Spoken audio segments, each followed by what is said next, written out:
నమస్కారం. ఈరోజు మనం గాంధీజీ జీవితంలోని ఒక ఆసక్తికరమైన అధ్యాయం గురించి మాట్లాడుకుందాం. ఆయన ఇంగ్లాండ్లో విద్యార్థిగా ఉన్నప్పటి సంగతులు, ముఖ్యంగా ఆయన తన ఆత్మకథ సత్యశోధనలో రాసుకున్న ఒక సంఘటన. 21వ అధ్యాయం పేరు అసత్యపు క్యాన్సర్.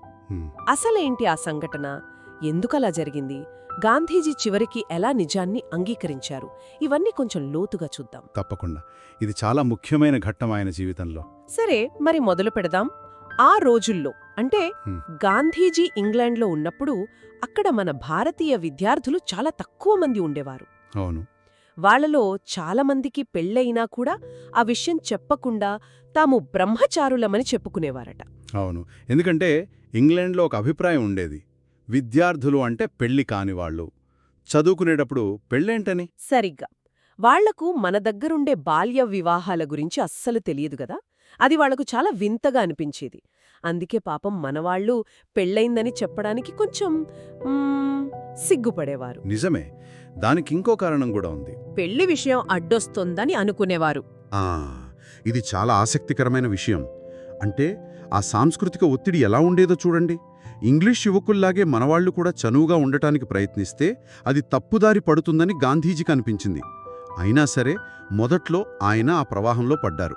అంటే తనకు పెళ్ళయి ఒక కొడుకు కూడా ఉన్నాడని చెప్పకుండా బ్రహ్మచారినే చెప్పుకున్నారు. అయితే అలా అబద్ధం చెప్పడం వల్ల ఆయనకేమీ సంతోషం కలగలేదు.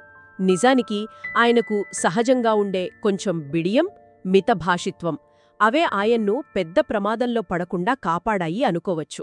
అవును, ఆయన ఎక్కువ మాట్లాడేవారు కాదు కాబట్టి అమ్మాయిలు కూడా ఆయనతో అంత చనువుగా ఉండేవారు కాదట. మాట్లాడుతూ ఎప్పుడు తిరిగి వెళ్దామా అని చూశారట.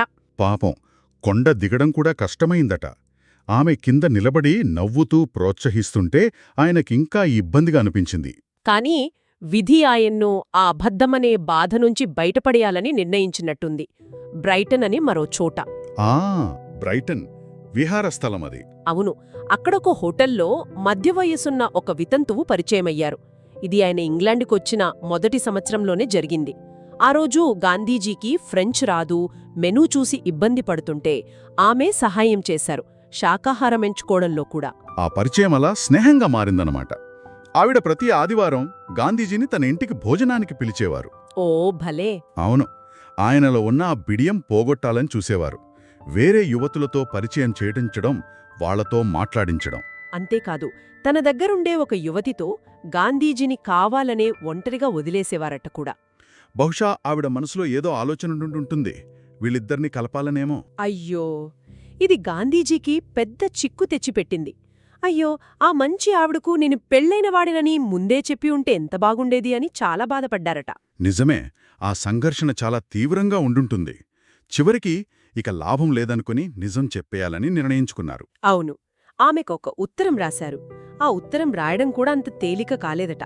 చాలాసార్లు రాసి మార్చి చివరికి పంపించారు. దాని సారాంశమేంటంటే, మీరు నన్ను చాలా ఆప్యాయంగా చూసుకున్నారు, ఒక తల్లిలాగా. నేను పెళ్లి చేసుకోవాలని మీరు అనుకుంటున్నారు, కానీ విషయం ఇంకా ముందుకెళ్లక ముందే చెప్పాలి.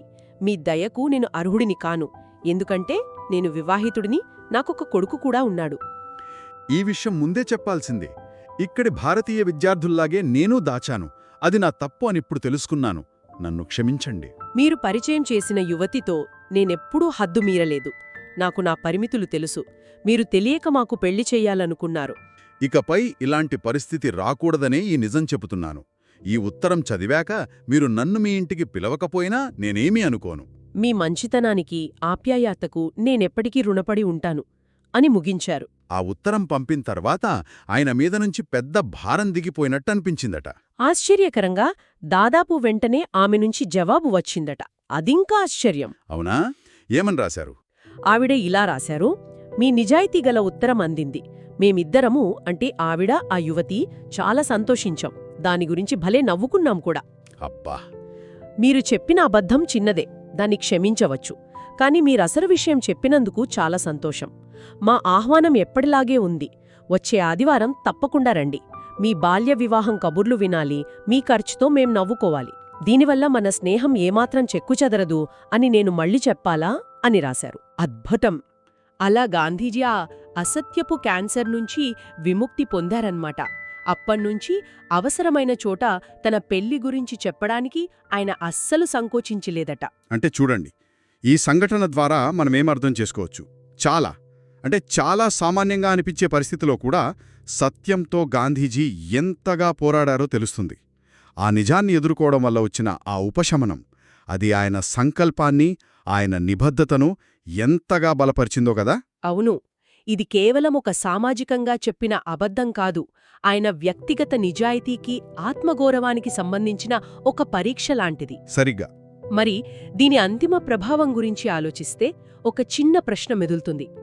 ఈ చిన్న అనుభవం, ఇది గాంధీజీ జీవితంలో సత్యం అనేదానికి ఎంత ప్రాధాన్యత ఇచ్చి ఉంటుంది?